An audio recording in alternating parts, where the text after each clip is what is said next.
வணக்கம். இது ரோஜாவின் சமையல். தட்டைப்பயிறு வடை எப்படி செய்கிறதுன்னு இப்போ பார்க்கலாம். இந்த பயிறு பேர் காரமணி இல்லைன்னா தட்டைப்பயிறுன்னு சொல்லுவாங்க. இதில் தூசி எதனா இருந்தால் க்ளீன் பண்ணிவிட்டு தேவையான அளவு தண்ணி ஊற்றிக்கோங்க. ஒரு 8 மணி நேரம் ஊற வைங்க.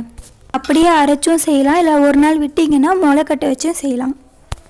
வடைக்கு தேவையான பொருட்கள்: வெங்காயம், கொத்தமல்லி, கருவேப்பிலை, காஞ்சி மிளகாய், பச்சை மிளகாய், பூண்டு, நறுக்குன இஞ்சி, பட்டை லவங்கம், சோம்பு. பட்டை லவங்கம் பிடிக்கலன்னா கரம் மசாலா சேர்த்துக்கோங்க. இப்போ இது எல்லாமே விழுதாக அரைச்சிக்கோங்க. சோம்பு, பட்டை லவங்கம், இந்த காஞ்சி மிளகா, பூண்டு, இஞ்சி இதெல்லாமே போட்டு விழுதாக அரைச்சிக்கோங்க. பச்சை மிளகா மட்டும் கொஞ்சம் கொஞ்சம் விட்டுருங்க. பச்சை மிளகா, வெங்காயம், கொத்தமல்லிலாம் கொஞ்சம் விட்டுட்டு பாதி பாதி அரைச்சிடுங்க.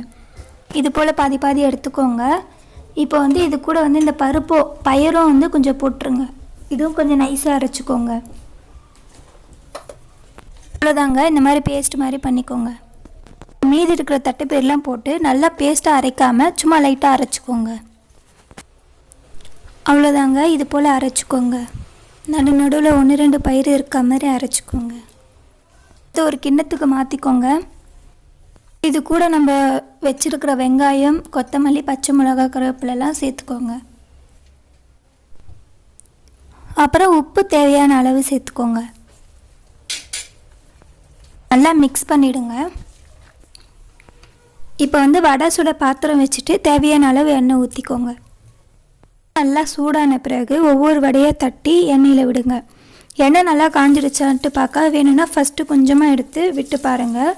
அப்புறம் காஞ்ச உடனே நீங்கள் மற்ற வடையெல்லாம் கையிலே தட்டிட்டு ஒன்று ஒன்றா மெதுவாக விடுங்க. இந்த தட்டைப்பயிரில் வடை மட்டும் இல்லைங்க, இதில் புளிக்குழம்பு, காரக்குழம்பு, அப்புறம் சாலட், சுண்டல், பொரியல், அப்புறம் ரசம், சூப்பு, குருமா இந்த மாதிரி நிறைய பண்ணலாம். ஸ்வீட் கூட பண்ணலாம்.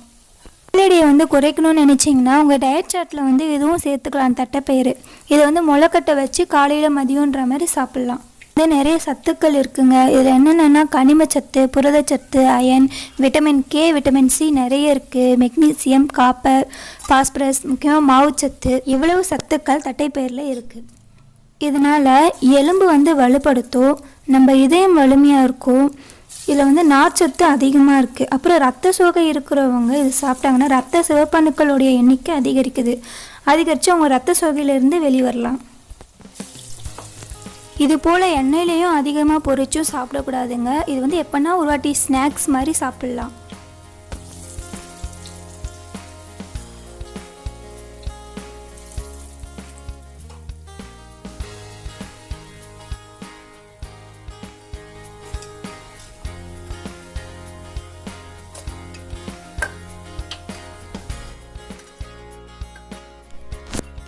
இந்த ஸ்வீட் நான் தட்டைப்பயிர் ஊற வச்ச தட்டைப்பயிரை அரைச்சி அப்படியே பொரிச்சிட்டு பாவில் போட்டுட்டேங்க, வெள்ளைப்பாவில். அப்படி தான் இந்த ஸ்வீட் பண்ணது. இந்த ஸ்வீட் அவ்வளோ டேஸ்ட்டாலாம் இல்லை. அவ்வளோதாங்க, தட்டைப்பயிர் வடை ரெடி.